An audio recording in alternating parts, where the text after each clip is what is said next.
All right. Let's talk about some Doomsday.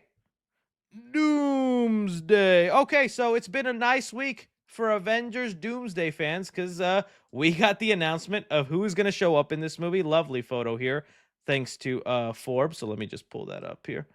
Um, or maybe I think there's someone on Twitter that already has it up there. Doomsday cast.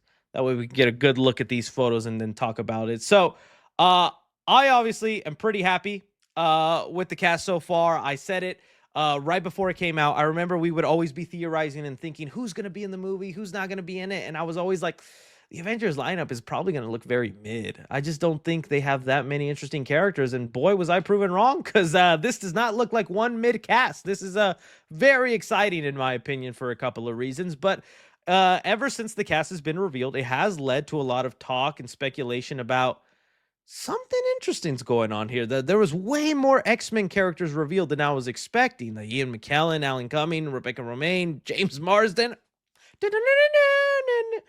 And it really led people to go, they're just going to do Avengers versus X-Men, aren't they?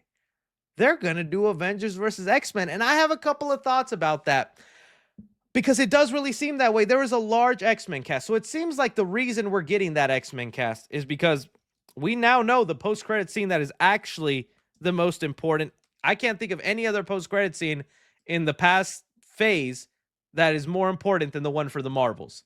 The Marvels literally set us up that we have a character from our Earth who is now on an Earth where X-Men exists. Beast. That's where I'm assuming all these other X-Men characters are from. Patrick Stewart, Ian McKellen, Alan Cumming, all these X-Men that they announced, Gambit included, they are connected to this X-Men's universe. So this is why this Gambit might not even be from the Deadpool and Wolverine movie. And it also gives Channing Tatum a chance to play his Gambit differently. I know we love the way he played it there. Very funny, but he served the purpose in Deadpool and Wolverine of being a funny kind of, dumbed down version of Gambit. I always said, I like Gambit and what he did in Deadpool Wolverine. Guarantee you, though, if he did that in a solo movie, people would hate it. People would be calling it like early 2000s cheesy because it would be too dumb. Hearing Gambit say things like came out of my daddy's balls, it works in a Deadpool movie.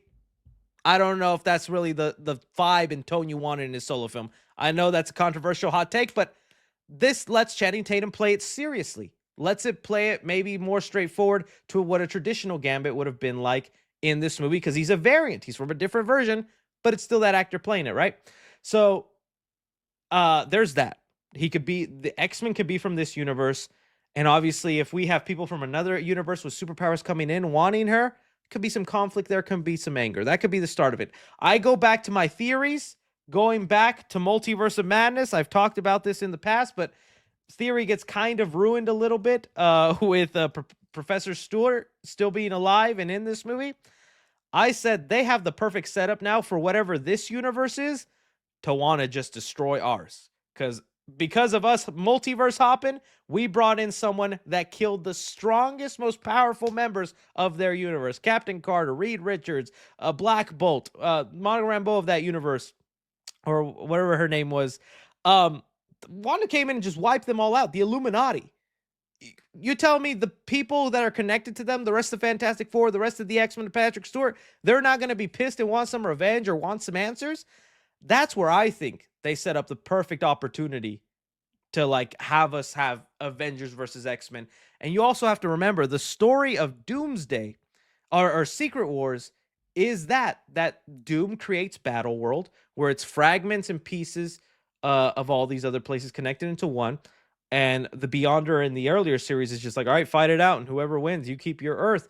Or in the other versions with the incursions, two planets about to collide into each other. I believe it's Tony Stark who comes to the conclusion, the only way for us not to both die is that planet got to die.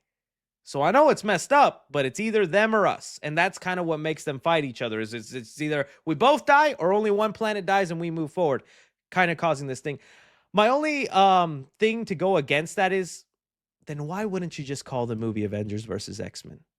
Don't you think that would be such a bigger movie than Avengers Doomsday. I get Robert Downey Jr. coming back and him being a huge pull of that movie. And, it's Iron Man, Tony Stark, or whatever for a lot of general audiences coming back in finally after Endgame. But I think if you name this movie Avengers versus X-Men, ooh, ooh, you'd be seeing the buckets of money rolling. And for all we know, they could still rename it. They've done that before. Serpent Society, granted, they did it right away, but who's to say 6 months, a year from now, they were like, Doomsday isn't working out. How about we Avengers versus X-Men? I don't know. I think that'd be cool if they did that.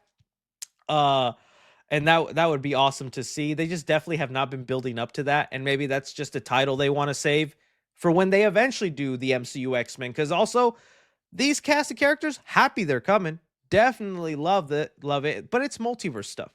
This is not going to be our permanent Cyclops, our permanent Mystique for the MCU. Whenever Secret Wars is done and the MCU finally starts doing their version of the X-Men, it's not going to be any of these actors.